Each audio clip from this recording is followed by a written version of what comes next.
boom, boom.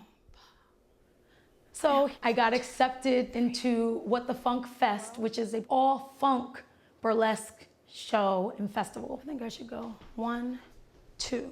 And I just got an email that said that I was accepted into the competition portion, which is scary for me.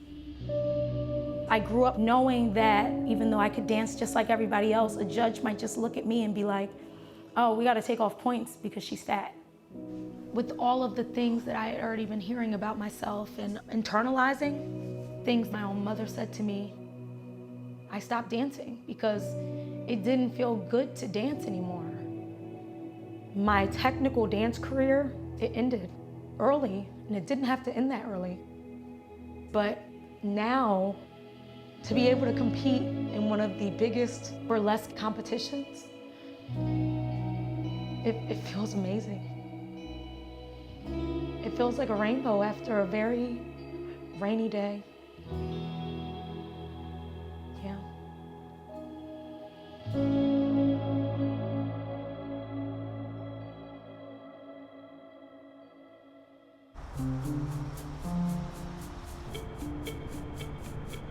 Ready? Okay, I'm filming. Here we go. Meet the production team for Fitting In. I don't know why I did thumbs up. I hate myself. We're doing that again. All right. Meet the production team for Fitting In. Now, individually. Hey, I'm Catherine Perry, and I am directing and co-writing Fitting In. Great. I'm Allison. Stop. Just stop. It's already too much. Okay. Hi, my name is Allison. You're not recording. Damn, that was a good one too. Now you're recording. My name's Allison, and I'm the music director for the show. I think we got it. Okay. I think we got it. Yeah. I think like the little kid. So I'm working on a cabaret-style one-woman show. It's a collection of myself that I've curated on the internet, and then a deeper dive. I want to do a little more shaping of this. I want you to have more ownership. We don't need a sad sack fat ingenue. She knows what she's doing. But it's also, how do I get back to this person who wasn't defeated by their circumstances and then also still be who I am today? Because Part of my job as a collaborator is to find the truth nuggets and what's exciting in those, and then where we can bring in the musical theater magic. ingenue. An innocent or unsophisticated young woman, especially in a play or film. Fat ingenue. Great, so can we build it a bit? I love ingenue. Ping! Fat ingenue. Yeah. Musically, you know what I mean? That feels really mean. I don't want to do that. But that's what we're Yeah, like. I know, it's the point. yeah. Ingenue. Sure, A sophisticated young woman, especially in a play or film. Fat ingenue. Frumpy, spunky, fat, sad. Because this show is still in the process of figuring out what it wants to be and what Lexi wants to say, things that worry me are time. There's choreography that will need to happen. We haven't had any discussions about what the show even looks like. Is Lexi in a costume? Multiple costumes? Do we want a glitz and glam show? But we're still at the point where the show won't happen until it's written and the stories are down on paper. For that girl There's a lot of that I work knew to do. Who'd be reckless. Keep going. Just enough. You got it. Breathe, breathe, breathe. Who gets hurt, but who... But I have to trust myself and that I will get it done. We're a month out from the show, officially. Having such a deep connection to my voice when it doesn't do the things that I know that it's capable of, it gives me a lot of anxiety. I started having real vocal issues due to overworking, and so I'm having a hard time not beating myself up about it. Fat women, we're told our whole lives that we are not good enough. And yeah, it's hard to let go and be okay with trusting my own thoughts and feelings. I want to sing today and just connect to my talent in a way that I feel like I really need right now.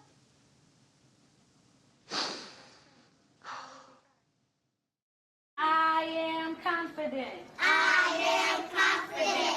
I am talented. I am talented. My mom's dance studio, it changed my life, and it changed so many of my friends' lives. When I first met Queen, actually, I thought that she was a little weird because she was a vegan and she was homeschooled. It was a lot of layers already to her.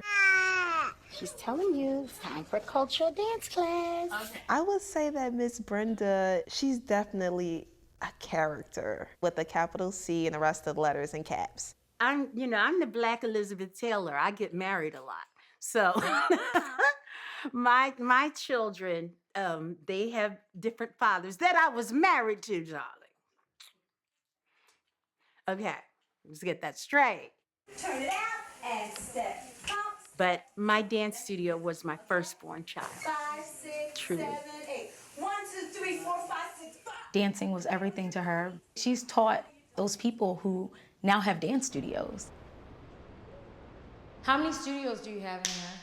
6 rooms, 7 if you're including the acting. So this is like one of the studios. This is a smaller one, but we just use this really for like private lessons and things like that. Okay.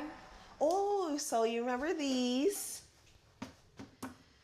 These are like ancient. Brenda Lee's Dance Company, 31st annual. Miss Brenda, to me, she definitely was welcoming. She was loving. She was supportive.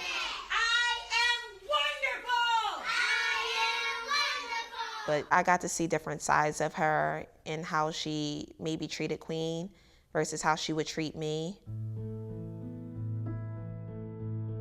I had to walk a tightrope with Queen in terms of her weight. And I fell off that tightrope quite a bit. I fell off. I knew that the world would not be forgiving, not the dance world.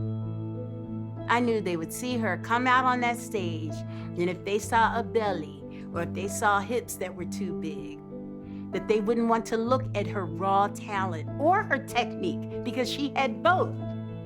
They would just look at her body and cross her off the list. So I couldn't protect her, but I tried my best to make her mindful of her weight. Because I didn't understand. I didn't fully understand how beat up she was inside. Sad to say, but your really good dance teachers pushed the thin agenda.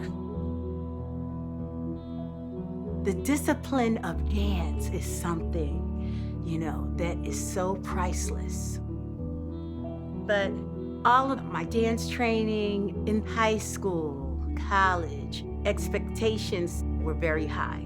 Not just of your artistry, but of your body. Most of us were bulimic. They had something called a black beauty. It was a form of speed, and you would lose weight very fast. And it was really well known about in the dance world. Like, if you were a little overweight, stick your finger down your throat after you eat a couple of weeks' supply of black beauties, and that weight will peel on off of you. And dance teachers during that time encouraged us to be as thin as possible, or you would not get the role. So it was taught to me. It's a cycle. I was always singled out about my weight. And I was always told that I needed to lose weight to be on point. So she ordered me pointe shoes with the promise that I would lose 20 pounds. And if you didn't, you were out of it. Queen really loved to do ballet and she loved to do pointe. But her mom said, unless you lose some weight, you don't need to take pointe. That's when she had a breakdown. And she went downstairs and threw away her pointe shoes. That made me never want to dance again.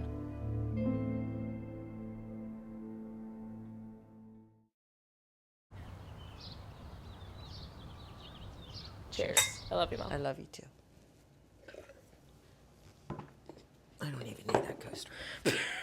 Don't knock it off the table. I will not. If I do, I have cleaning supplies. Where are those pictures of you? Oh my God. That's me when I was 21. Look at how tiny you were. You are a stunner, Mom. Oh, That dress. I wish I could fit into that dress. Growing up, It was always really important just to be like a healthy person. So health and fitness, it was very big in my household. Look how hot you are, Mom. Look how adorable you are. I was addicted to the gym. And then it became an extreme, and I always tried to be perfect. And there's the birthday girl. Mommy's embarrassing her. These are memories. Memories forever. Being a single mother, I raised Ashley by myself. She was my world and I was hers, so. I know it's in here. The Halloween where I wanted to be a pretty princess and you painted my face like crazy. I still don't know how to do makeup. I'm a clown princess. I made those wings out of pantyhose and wire hangers. That's rough, Mom. You look great. I spray painted your hair. Classic. Ready? I'm ready. She always had to be active.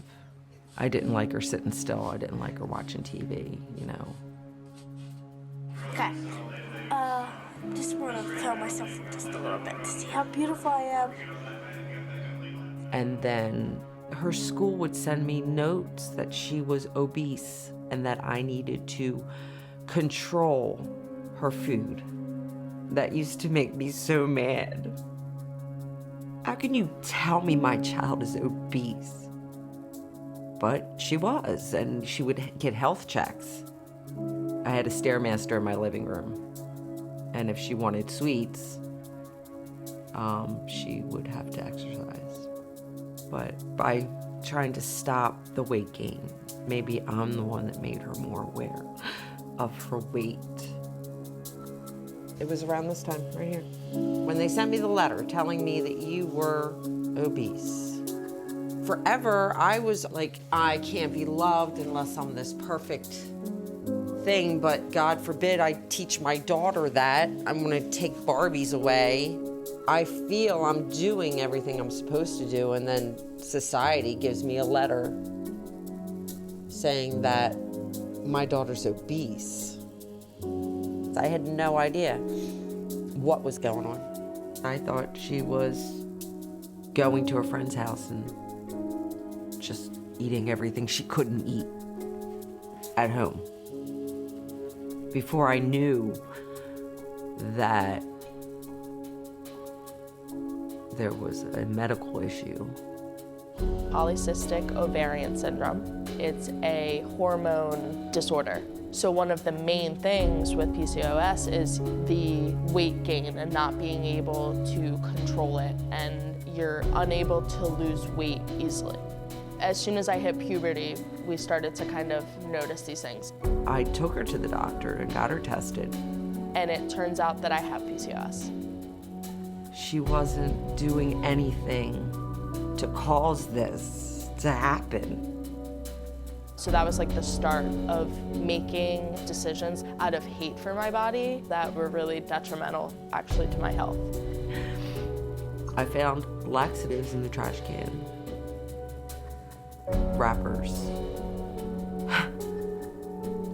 In this picture, like, this was after you found out that I had an eating disorder. I was upset that she would take an avenue that could seriously hurt her. And that was a reality check for me. I didn't realize it was that bad. Like, I wish that that was my first and last time dealing with an eating disorder, but it was almost like my eating disorder was accepted because I was larger, because it's like, oh, well, you're losing the weight. Why does it matter how you do it? Why does it matter that it's detrimental to your health? I wanted to be treated better. I wanted to feel like I mattered so much that I'd do whatever it took to be thin.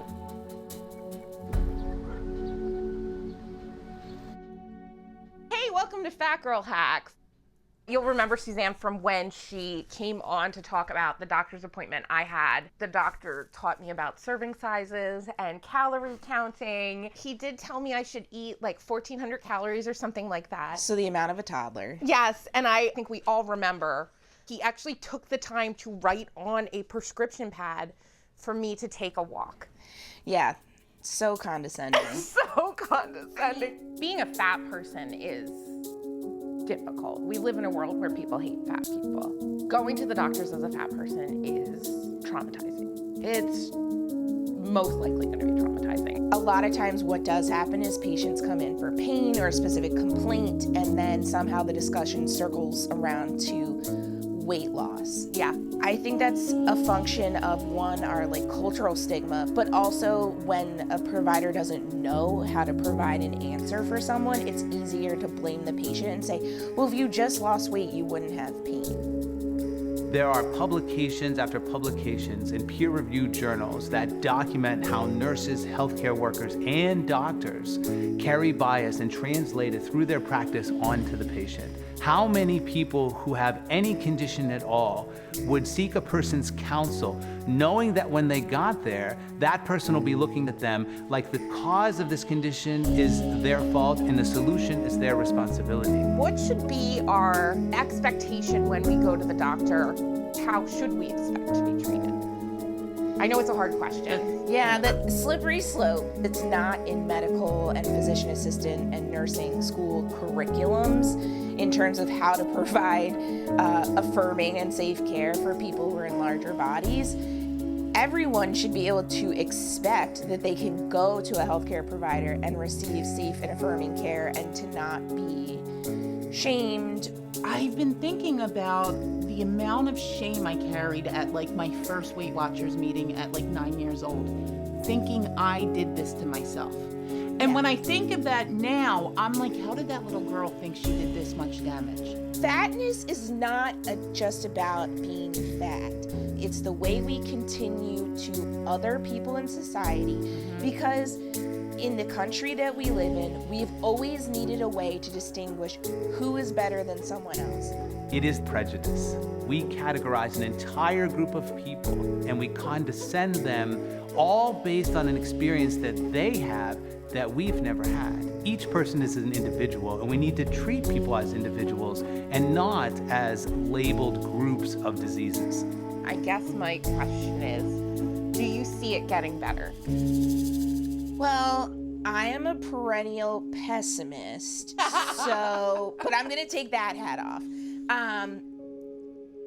I wanna say I do see it getting better because I'm really encouraged by these movements that we have. And there are people out there who I can stand in solidarity with. And I will continue to hammer away at the medical framework to get people to be more compassionate and empathetic. I'm like low-key jealous of Suzanne's patients because she takes out that one thing that every doctor goes right for and hears what you're saying. Doctors don't hear us.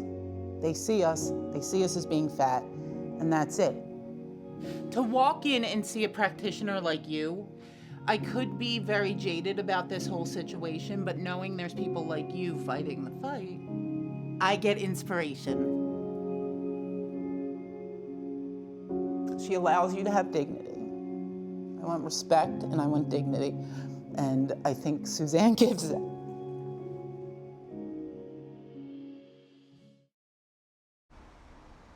So first of all, I don't know if you know that I hate competitions. I don't.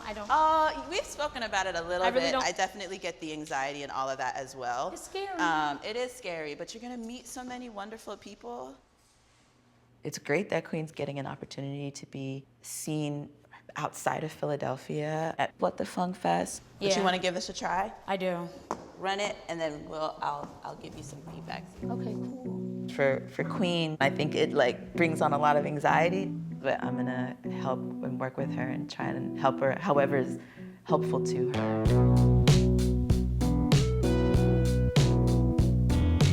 Burlesque is a performance style. It has origins that some could trace all the way back to biblical times, very often characterized by seeing women in opulent clothing, using the art of the striptease to seduce, to allure, to entertain. I just feel like there's something that you can play with in terms of like the character build, but also the like need to strip in order to get to your most truest, freest self. So maybe there's something in there that like, There's a lot of assumptions and prejudice put upon all types of bodies to fit into a standard, often the European standard of thin and slim and white. And then you have a performer like Queen, big body, twerking, and you as an audience member are to take that in with the rules and the boundaries by which is set by Queen and those performing in that show. be mindful of your angles, Yes. especially when you have your skirt on. So like you were facing the audience and doing like stuff, which is great, but the audience can't read it. Within burlesque, there is the surface level of the opulent costumes and the sensual and sexual performance, but there are also very deep and real layers of healing that is happening for performers. For Queen, you're not taking from her, you're not abusing your power over her, you respect her and you love her. That is the breaking of a generational curse. Dancing, even though I had a painful experience with my weight, it was also my getaway. It was like my safe haven. It was my only means of true expression. So it was a bittersweet upraising.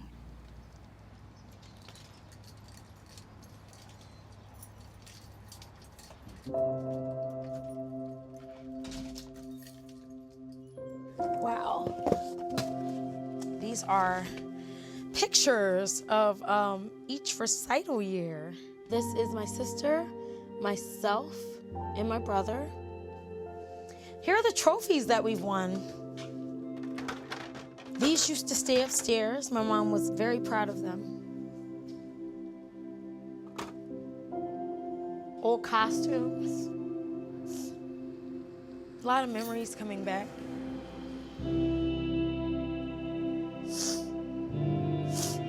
My mom would have us dance out there. That's how she would get us ready to practice for the recital, is she would put us out on the lawn and we would dance for the neighbors.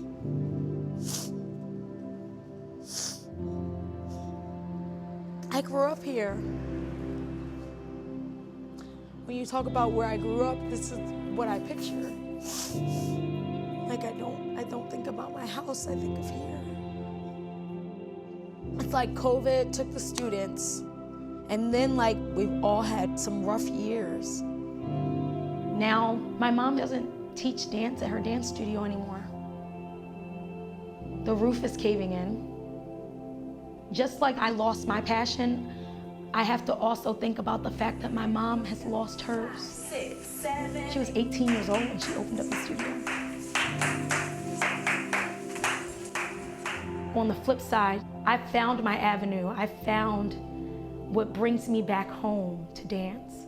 But she's just not into it.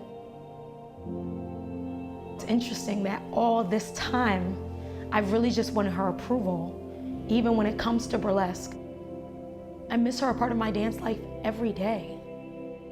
I love the glorious, old-fashioned style of burlesque. It was elegant. What's happening now in burlesque? It's stripper stuff. I understand that she's self-actualizing and she's building her confidence about her body. But I still wish she would do it differently.